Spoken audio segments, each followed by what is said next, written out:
Of another print disability, which makes reading, holding a book, or turning a page difficult or impossible. The content is copyrighted by the respective publishers. For more information, please visit us on the web at nfradioreading.org. Hello, this is Pat Connolly, and for the next hour, I'll be reading from current issues of the Niagara Gazette on the Niagara Frontier Radio Reading Service. This first article from Friday, April 17th, Niagara Gazette, is part of a series. Let me read the introduction to the series.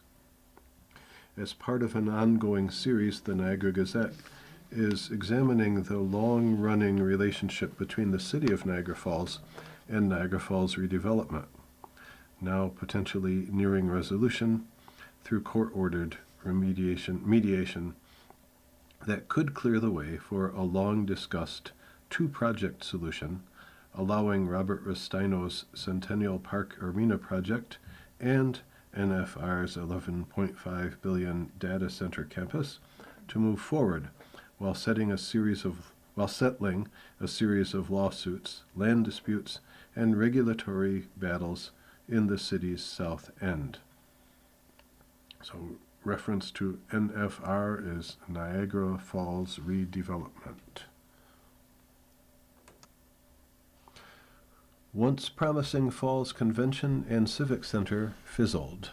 Past deficits and decline of former complex cast long shadow over plans for new events complex. Mark Shear. At the height of its popularity and use, the Niagara Falls Convention and Civic Center drew some of the most prominent performers in the history of the music business, including Elvis Presley, David Bowie, Frank Sinatra, and the Man in Black, Johnny Cash.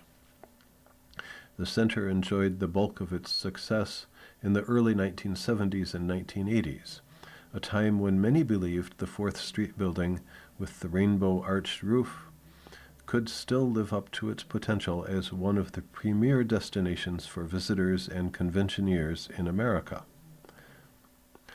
By the mid-1990s, the old convention center had a leaky roof and had become a significant financial burden for both the city and the state. While it was still drawing some popular performers and dozens of events each year, it was also losing money, a lot of money. Financial woes. The Civic Center's annual report for 1995 showed the facility drew 330,000 guests who attended a total of 73 events that year.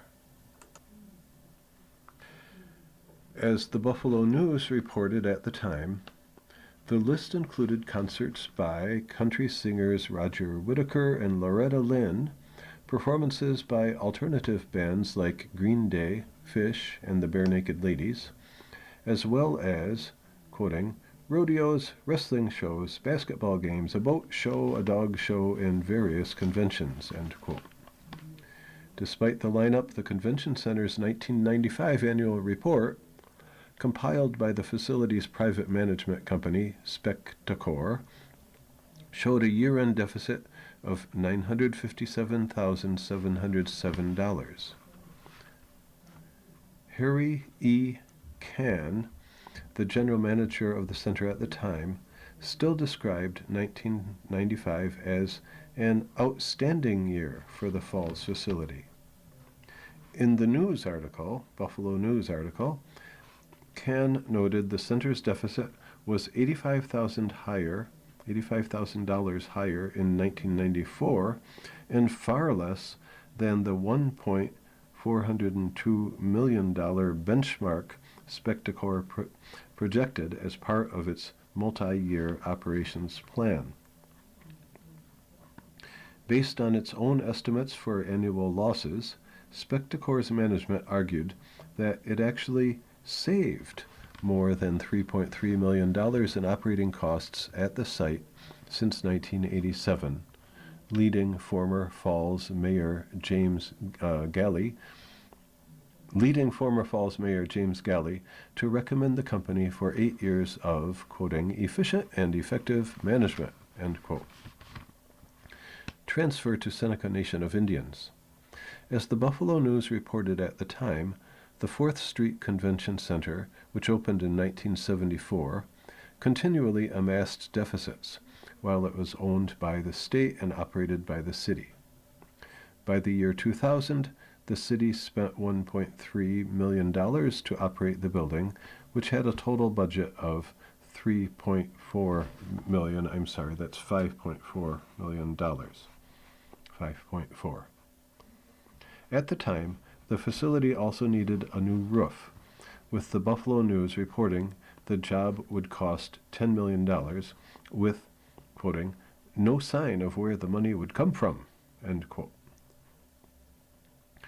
City costs weren't the only factor in the Civic Center's operation. An annual mortgage payment from the financing of the building's construction cost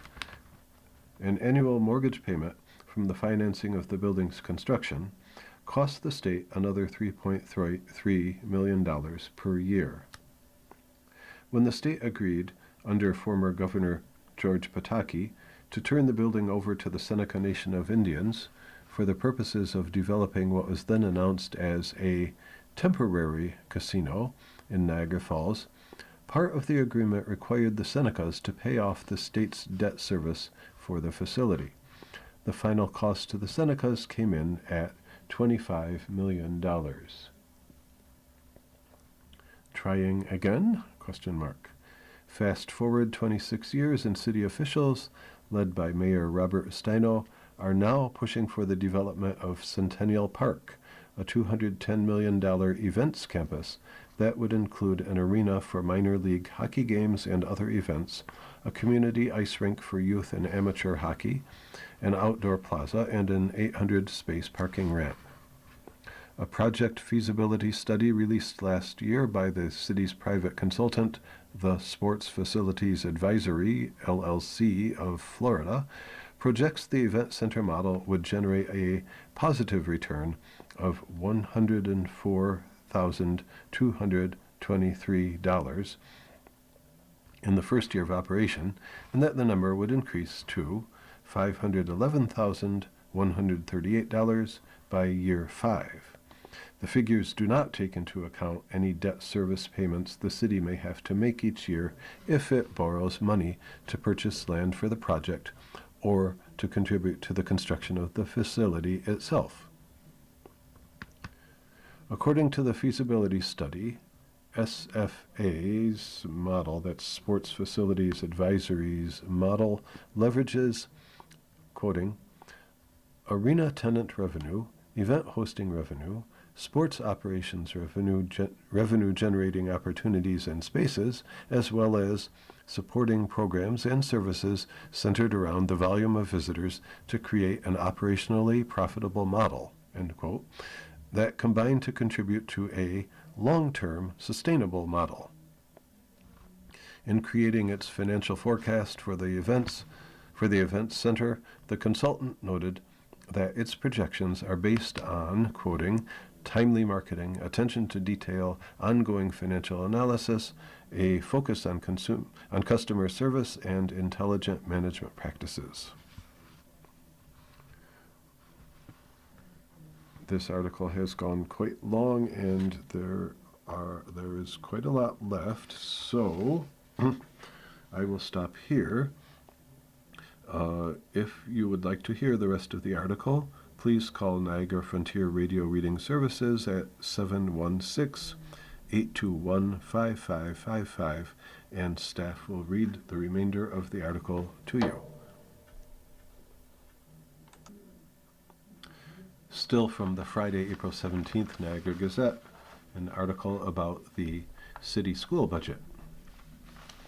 School budget has $9 million deficit. Falls officials say they will not raise taxes to close the gap. By Rick Pfeiffer. Niagara Falls School Board members got their first look at the district's proposed 2026-2027 budget Thursday evening. Superintendent Mark Lowry didn't mince words in describing a spending plan with more than a $9 million deficit. "This is my 11th budget," Lori said. "I try to be positive, but this is my toughest one." The projected budget totals $211,260,990. $211,260,990. It estimates revenues from taxes, along with state and federal aid, at $202,133,075. Lori proposes to fill the budget gap with roughly $2 million in savings by not filling vacant positions or replacing retiring employees. The superintendent is also recommending the school board dip into a variety of reserve funds, sometimes referred to as rainy day funds, to add an additional $8 million in revenue. Quoting, "There are only so many levers we can pull to balance the budget," Lori told the board members. Continuing, "You can use reserve funds, but you cannot continue to do that.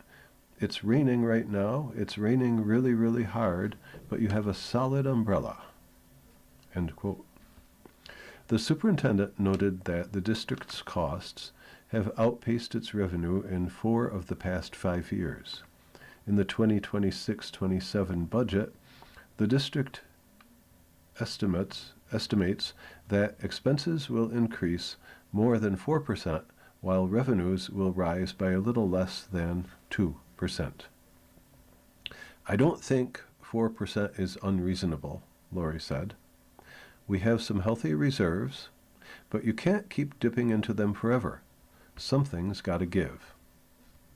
The superintendent said he rejected increasing property taxes or cutting district programs as a means to bring the budget into balance. "I believe it's not the school board's will to do that. I don't believe in a city like the Falls we can do that," Lori said. "As for cutting programs, our kids need everything we can give them." Although the budget calls for not filling any current vacancies or retirements, Lori said the district plans to still keep class sizes below its contracted maximums with the teachers' union. Officials said they will be meeting with the leadership of all the district's unions in the next week to discuss the proposed budget's impact. The district said it did not have a firm number for the staff reductions that will be created by not filling the vacant positions or retirements. Lori had previously announced his retirement at the end of the current school year. End. From the Friday, April 17th sports page, an article about a Niagara Falls kid who's doing pretty well in college basketball. Bigger goals ahead. Niagara Falls native Roddy Gale Jr. looking to the NBA after winning national championship. When the clock struck 0 on April 6th, and the University of Michigan had taken down the University of Connecticut to win the national championship, Roddy Gale Jr. had made history. It was history for more than just his school. It was history for his family, friends, and the city he grew up in. Gale became the first Niagara Falls player to win a Division I basketball national championship. Quoting, "Being from Niagara Falls, to show people that it's possible to really do things that haven't been done before," Gale said. "So, really good to never really give up. Always trust in yourself, and anything is possible, especially coming from a small town like Niagara Falls." Gale's college career officially ended. He was overcome with emotion. Gale's college career officially ended. He was overcome with emotion. He found his parents and hugged them, thanking them for everything that they have done for him to make that moment possible. Before this season, Gale's best run in the NCAA tournament came last year when Michigan lost to Auburn in the Elite Eight. But this year's Wolverines squad was determined to take the next step. They were not satisfied, and that hunger was visible to Gale during summer workouts. He knew the team was gelling together on and off the floor, and that they could go on a deep run and deliver Michigan their first national championship since 1989. Gale did his part, mostly coming off the bench in his 39 games, averaging 7.3 points, 3.3 rebounds, and 1.3 assists per game.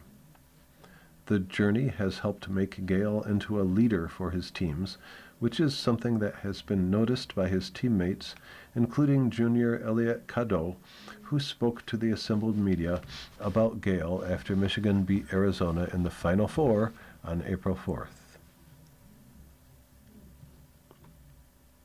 As soon as we got here, he showed us the culture of Michigan, Cadeau said in the national semifinal post-game press conference. He set the tone for all of us. He taught us so much. And just having a guy we can really rely on that, like, no matter if he's hitting shots or not hitting shots, we can always rely on him to do what he does. So it's always great to have a player like that on the team for sure. And I will cut this article short here. If you would like to hear the remainder, please telephone the Niagara Frontier Radio Reading Service, 716-821-5555, and a staff member will read the remainder of the article to you. Thank you.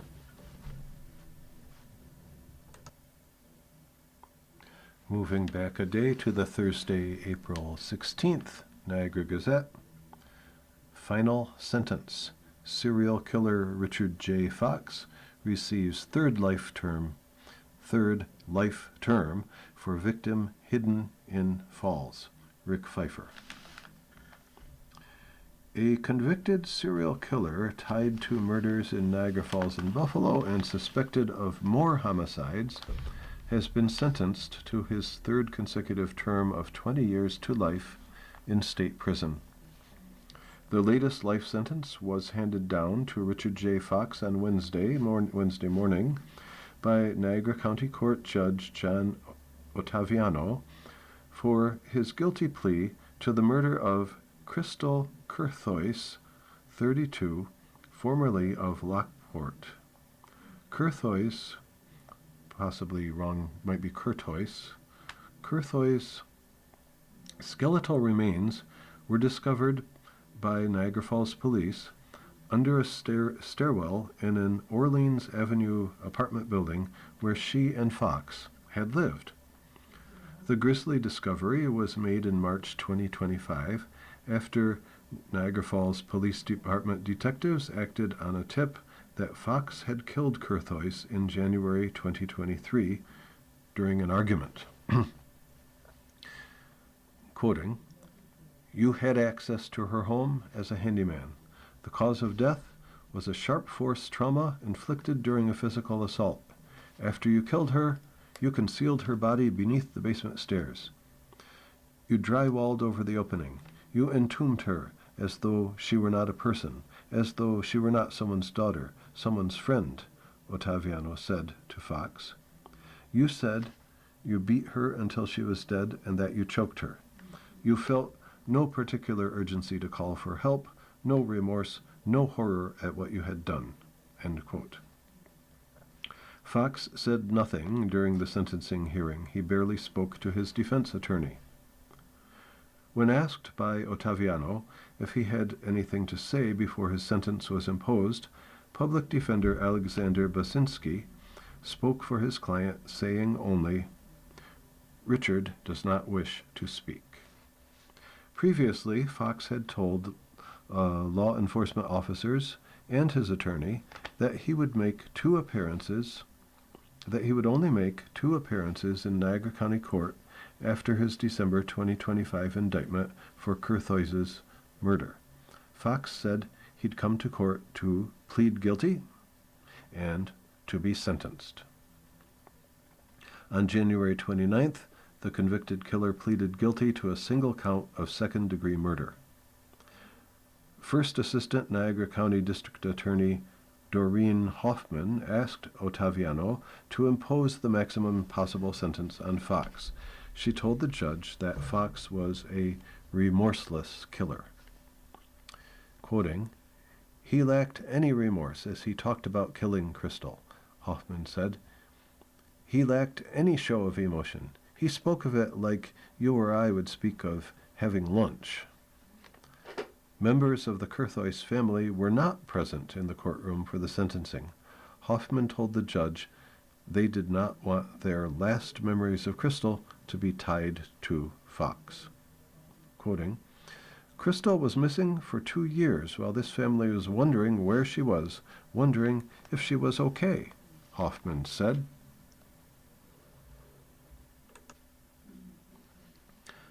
Niagara County District Attorney Brian Seaman said Curthoys' family deserved answers. Quoting, "I am thankful that we were able to provide some answers to Crystal's family and that they know that her killer was held to answer for this awful crime," Seaman said. "Crystal and her family deserved that."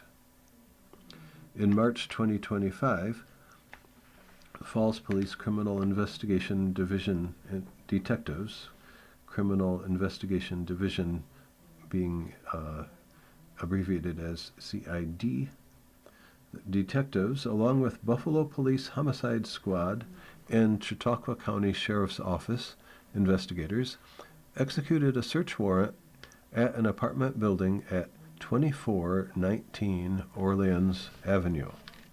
A search of the apartment building led to the discovery of what was then described as the badly decomposed remains of a woman under a stairwell and enclosed in drywall.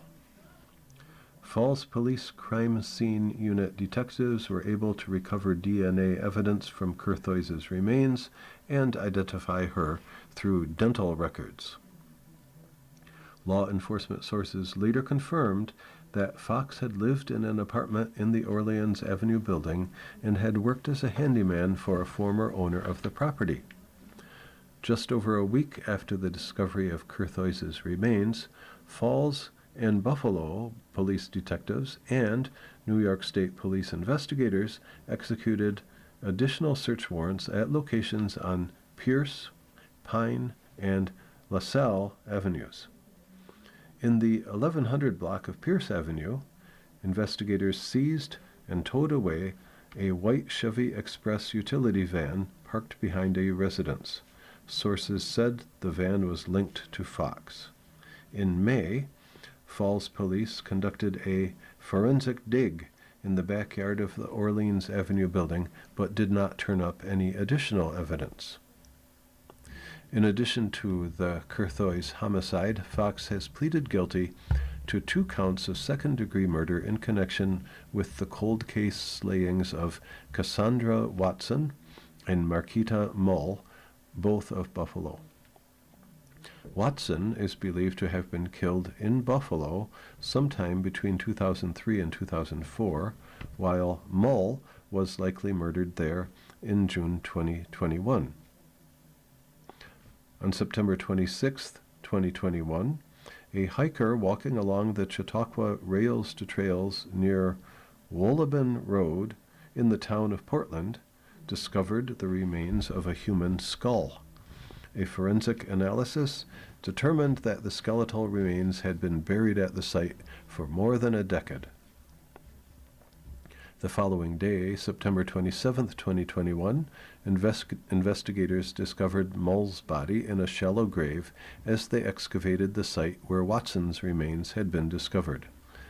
Both women were reported to have been involved in relationships with Fox, who is also a registered sex offender.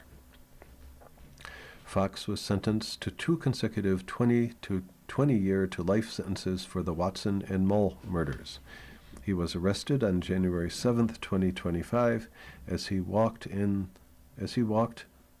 the 1000 block of Portage Road in the Falls.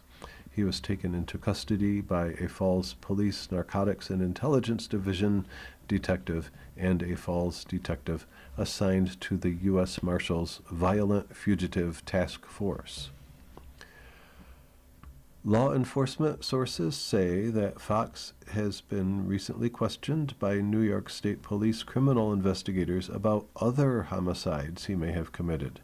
He has reportedly told investigators that he killed his grandmother about 50 years ago. That's a quotation, about 50 years ago. But because of the age of the case, he is reportedly unlikely to be charged with that crime. The end. Still from the Thursday, April 16th issue of the Niagara Gazette. Nearly 1,000 counterfeit devices seized at Peace Bridge. Electronic devices would have been worth $150,000 if real. U.S. Customs and Border Protection officers at the Peace Bridge warehouse seized close to 1,000 electronic devices bearing counterfeit trademarks on March 30th that, if authentic, would have been worth about $150,000. Customs officers working in the warehouse encountered a commercial vehicle on February 21st that contained multiple shipments of cell phones, smartwatches, and streaming devices.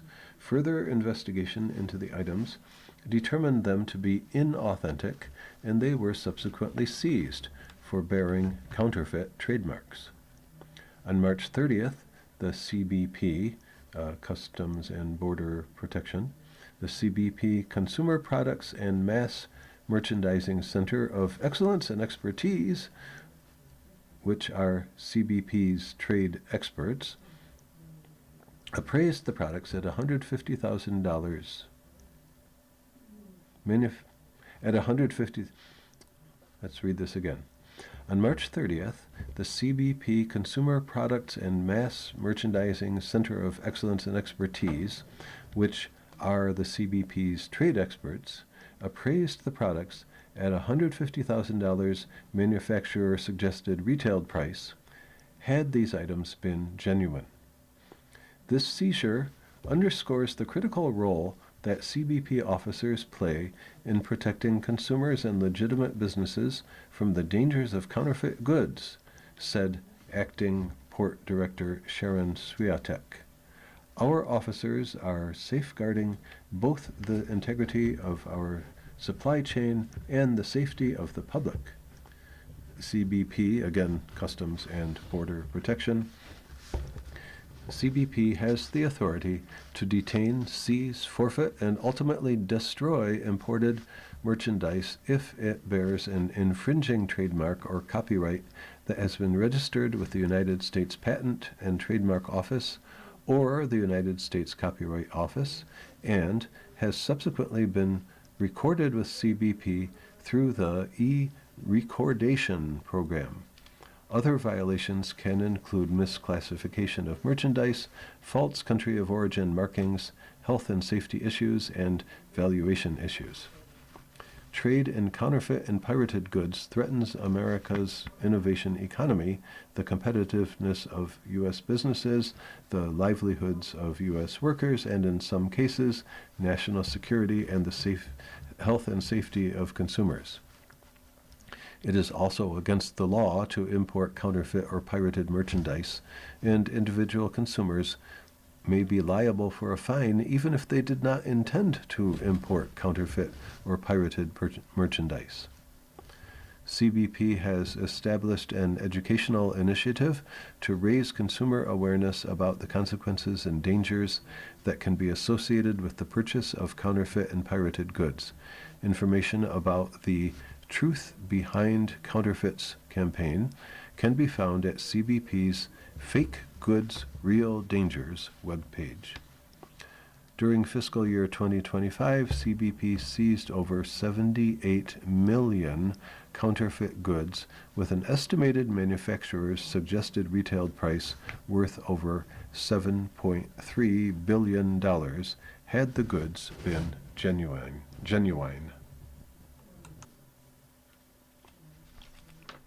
An article from Lockport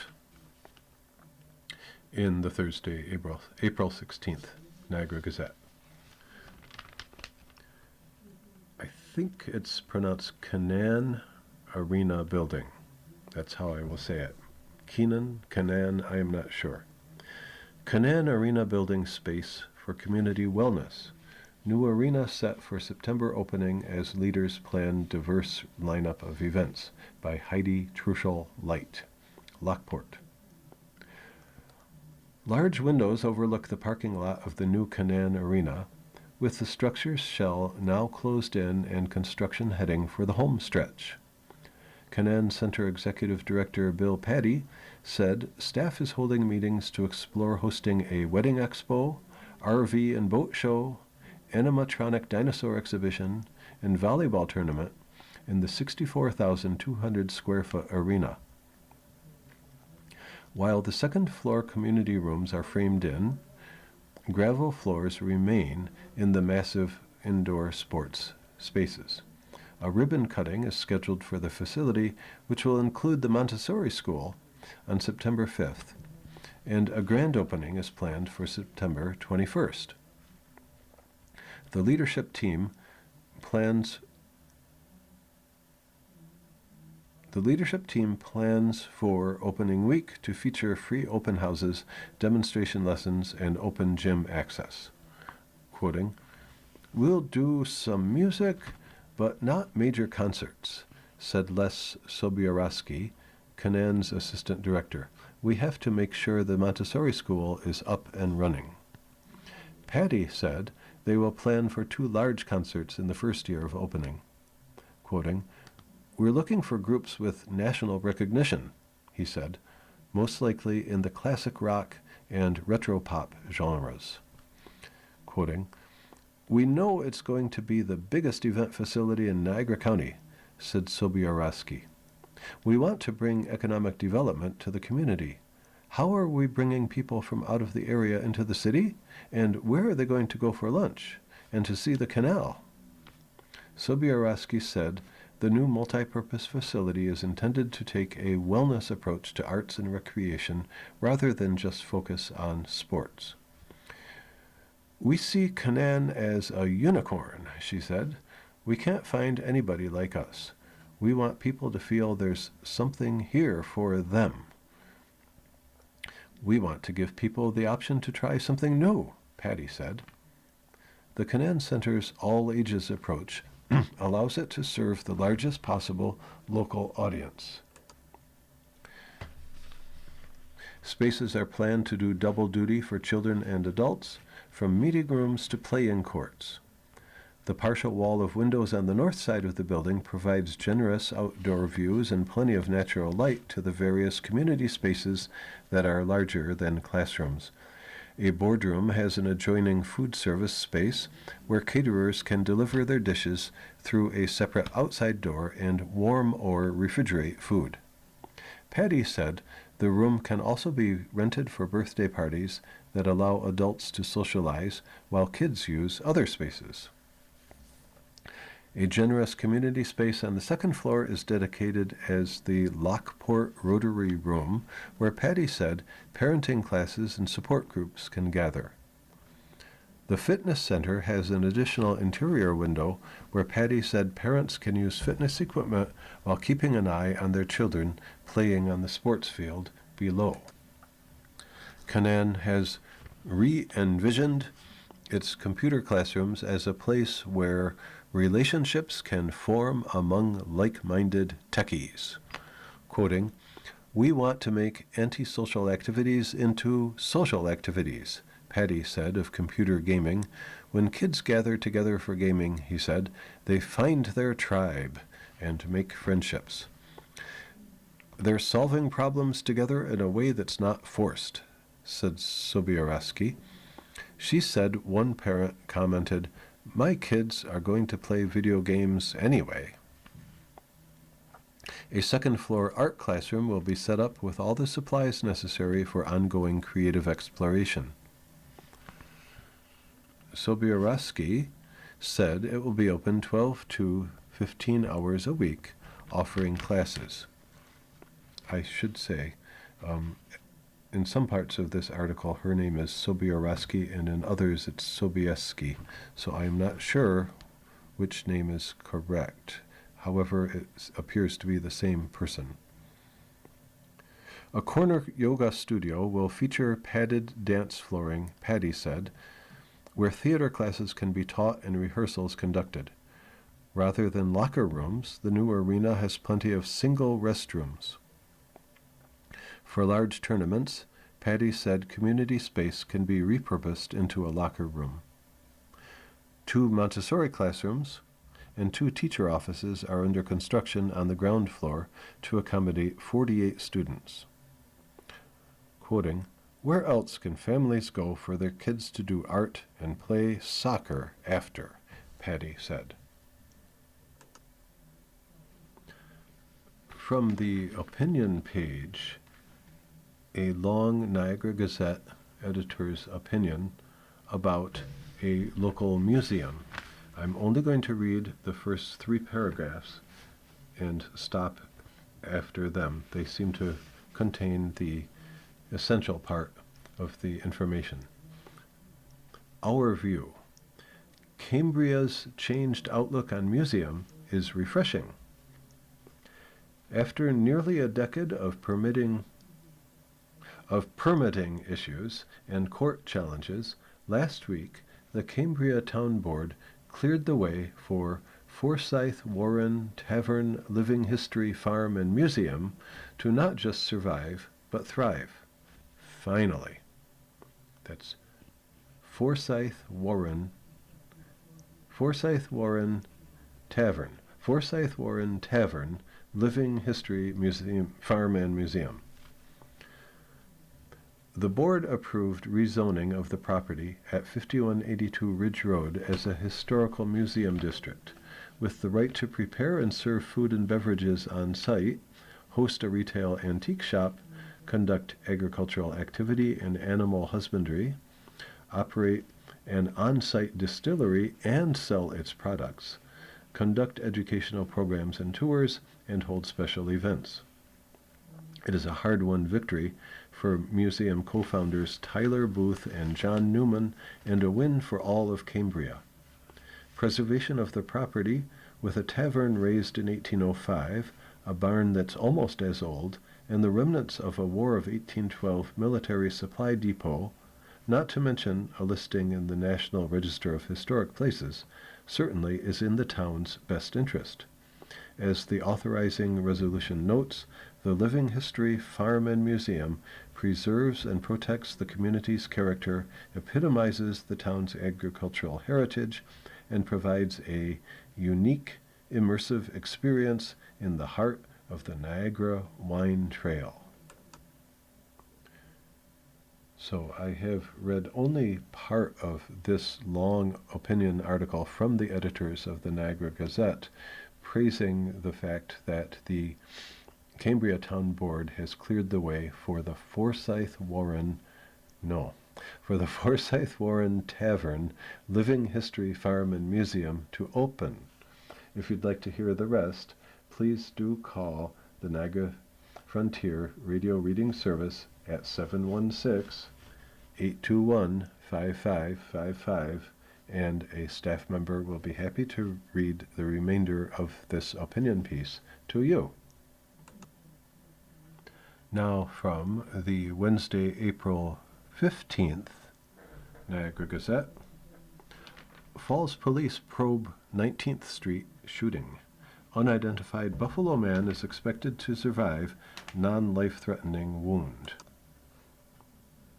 By Rick Pfeiffer. Niagara Falls police detectives are hunting for a suspect in connection with a shooting that left an unidentified Buffalo man wounded in a field on 20th Street just after midnight Tuesday. The victim was taken to the Erie County Medical Center in Buffalo, where he's being treated for a non-life-threatening gunshot wound. Falls Police patrol officers were dispatched about 12:45 a.m. Tuesday to a report of a man shot and lying in a field on the 600 block of 20th Street. The first officers on the scene located the victim in a vacant lot suffering from a wound to his right thigh. The victim was treated at the scene by Falls firefighters and an AMR ambulance crew before being transported to ECMC. Officers and detectives were able to find the scene of the shooting in the backyard of a vacant building at 615 19th Street, just across the alley from where the victim was found and behind a busy 19th Street gas station and convenience store. Investigators found live ammunition and spent bullet casings there. As crime scene unit detectives were collecting evidence around 1:20 a.m., they heard gunfire coming from just west of the intersection of 19th and 20th Street. Investigators reported hearing 6 to 8 shots and rushed to the area where they heard the noise. Officers were unable to locate any suspects or a crime scene. Law enforcement sources tell the Gazette the shooting does not appear to be related to an ongoing investigation into a shots-fired incident in the area of 20th Street and Center Avenue on April 3rd. Patrol officers responded to the area just before 3 p.m. after a report of a subject with a gun.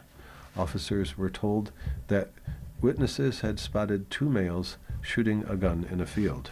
I guess that's the April 3rd report. The first officers on the scene said they found no suspects in the area, and there was no indication that anyone or anything had been hit by gunfire. Criminal Investigation Division detectives, including a gun-involved violence elimination investigator, responded to the scene and were able to locate and recover 3 spent shell casings in a wooded area between Center Avenue and nearby railroad tracks. The sources also said the overnight shooting was not tied to the execution of a search warrant by CID detectives, officers with the Falls Police Emergency Response Team, and a U.S. Bureau of Alcohol, Tobacco, Firearms, and Explosives K-9 unit at a home in the area, in the 2700 block of 20th Street around 7 a.m. Monday. During the search warrant execution, detectives recovered 2 firearms, a quantity of ammunition, and a ballistic vest inside the home. Investigators arrested Gabriel Barta Feltz, 42, after finding him inside the home. Feltz has been charged with 1 count of second-degree criminal possession of a weapon. End.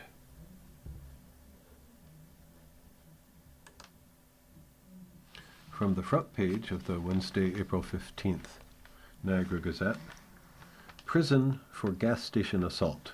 Will serve 19-year term for attack on LaSalle cashier in 2024. Rick Pfeiffer. A Niagara Falls man who admitted to violently attacking a LaSalle gas station cashier is on his way to state prison for almost 2 decades. State Supreme Court Justice Mario Jacoby handed down a 19-year prison term on Tuesday to Darrison A. Cotton, 59, of the Falls, for his guilty plea to a charge of first-degree assault as part of a plea deal with Niagara County prosecutors. Cotton admitted to seriously injuring a cashier at a gas station complex at 63rd Street and Buffalo Avenue by striking her in the head with a hammer during a robbery on January 19, 2024. He was originally charged with 1 count of first-degree robbery and 1 count of first-degree assault. The robbery charge was dismissed as part of the plea deal. Quoting, "The Niagara Falls Police Department did an outstanding job in identifying the individual responsible for this horrendous attack," Niagara County District Attorney Brian Seaman said after the sentencing hearing. The defendant had 3 prior felony convictions and had made 3 prior trips to state prison.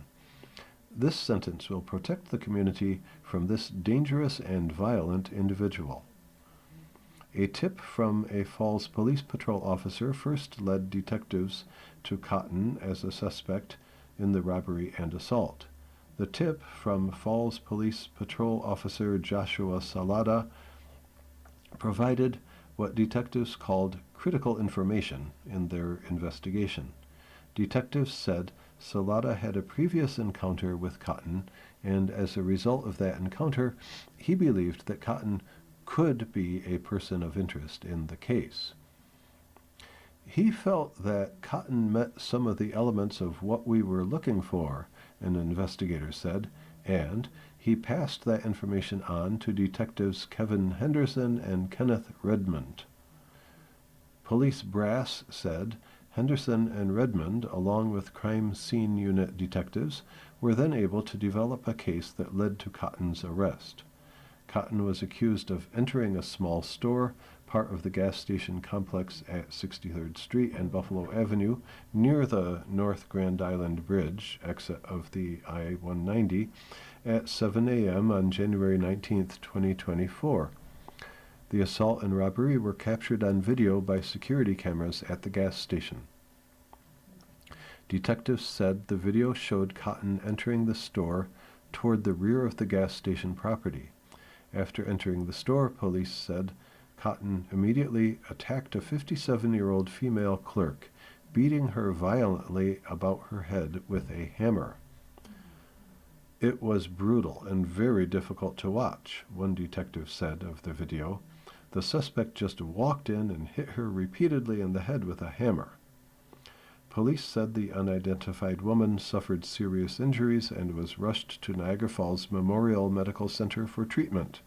The victim was then transferred to the Erie County Medical Center in Buffalo for further treatment.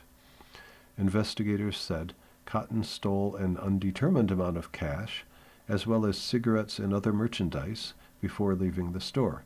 He was last seen in the video walking east on Buffalo Avenue from 68th Street.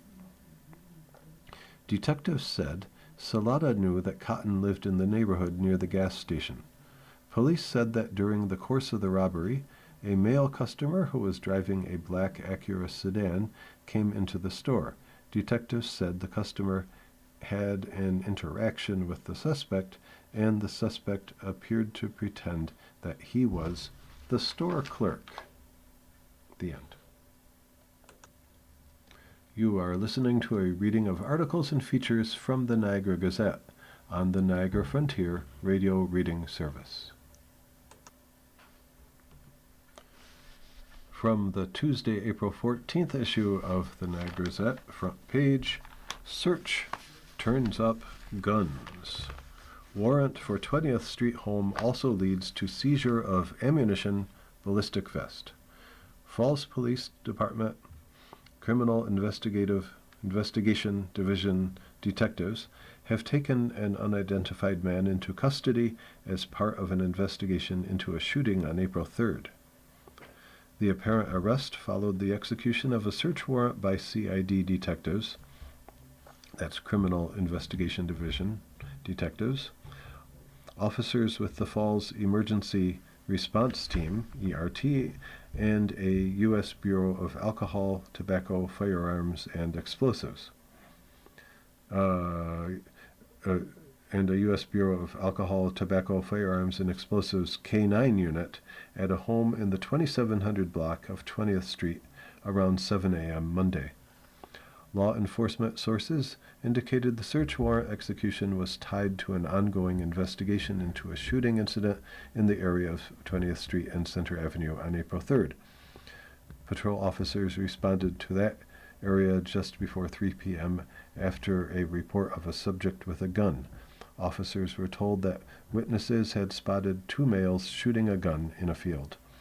The first officers on the scene said they found no suspects in the area.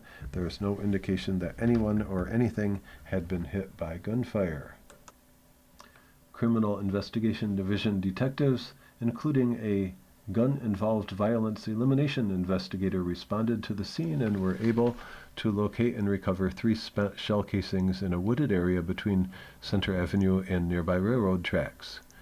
During the search warrant execution, detectives recovered 2 firearms, a quantity of ammunition, and a ballistic vest inside the home. The male taken into custody is expected to face criminal charges. From the front page of Tuesday, April 14th's Niagara Gazette, 18 Mile Creek Superfund site now includes 100 properties. Lockport mayor says he's not being updated on EPA's work at site, by Heidi Truschel-Light. The U.S. Environmental Protection Agency has identified more than 100 properties in Lowertown in the city of Lockport for remediation as part of the 18-Mile Creek corridor cleanup. Mike Basile, spokesman for EPA Region 2, said, "We're continuing to try to identify where the contamination stops in residential properties. The last sampling was in November. We're going to continue to sample until we get no detects. The number keeps increasing, and it's over 100. We're probably in the 110s. That will eventually be remediated." The EPA established the 18-Mile Creek Corridor Superfund site. Let's read that again. The EPA established the 18-Mile Creek Corridor Superfund site, which extends from Lowertown to Olcott, where the creek flows into Lake Ontario, in 2012, and the first phase of cleanup began in 2015. The contaminants are PCBs and heavy metals, Basile said. That the EPA identified and heavy metals. Basile said the EPA identified 28 industrial and residential properties along or near the creek in the city in 2019 and signed a reparative decision. In 2024, Phase 2 of the remediation got underway at Upson Park and 33 residential properties along Mill, Porter, Chapel, North Adam, Butler, Dayton, and Frost streets. Lead contamination and PCBs are a legacy of the Flint Coat and White transportation industrial operations. Basile said work at Upson Park is expected to conclude at the end of this year. I'll cut that article short at this point.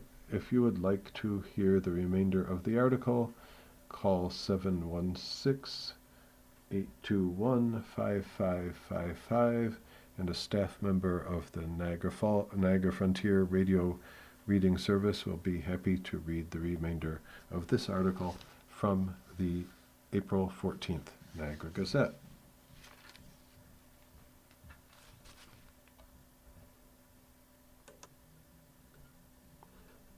From the Saturday and Sunday, April 18th and 19th Niagara Gazette, front page, a human interest story. DiCamillo's scores with timely Buffalo Sabres bread. Loaves will be offered for as long as the Sabres are in the Stanley Cup hunt. By Robert Creenan. With the Buffalo Sabres making the Stanley Cup playoffs for the first time since 2011, and everyone around Western New York taking notice, a Niagara Falls institution has created a special offering to commemorate the occasion. Ahead of the Sabres' first-round matchup with the Boston Bruins on Sunday, DiCamillo Bakery has unveiled its new limited edition Sabre Bread. The sword-shaped loaf can be between 20 to 22 inches long and is only available at DiCamillo locations in Niagara and Erie counties. The loaf is made from the bakery's Italian bread to mostly look like a baguette with poppy seeds covering the handle. Matthew DiCamillo, company president, hopes that the bread can be the team's good luck charm during the playoffs.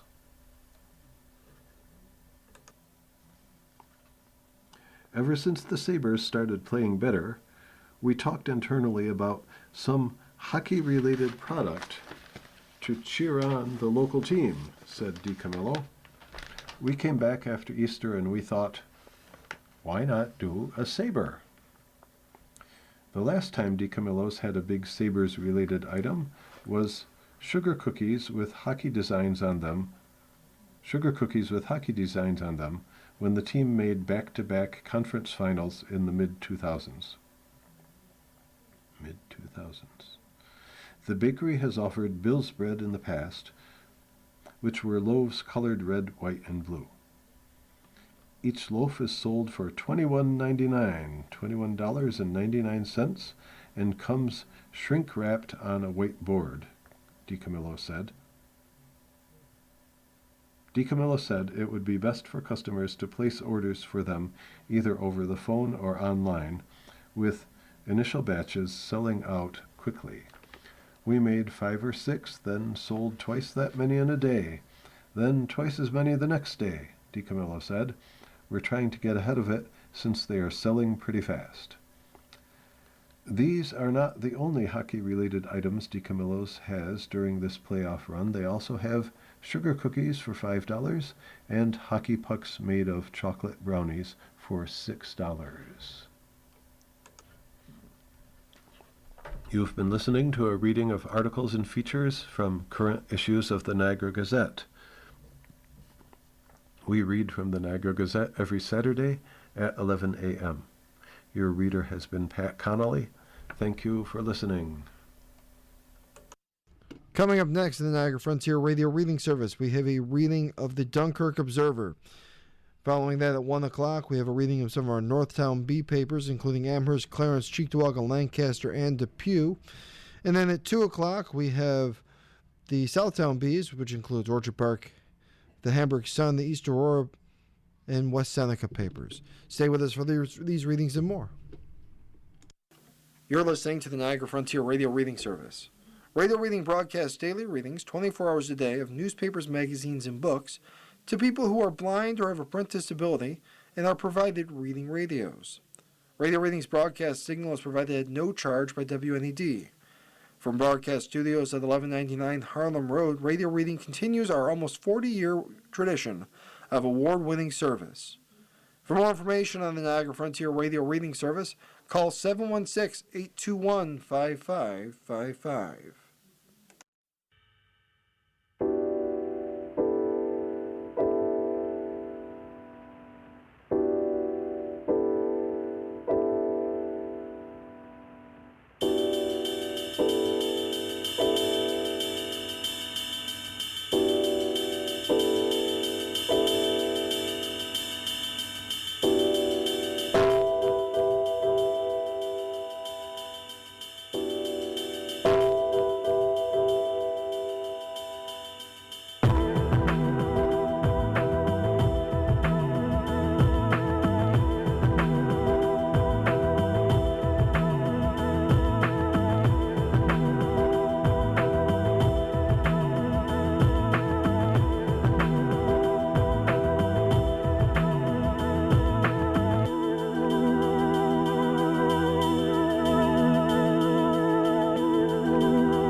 The following program is intended for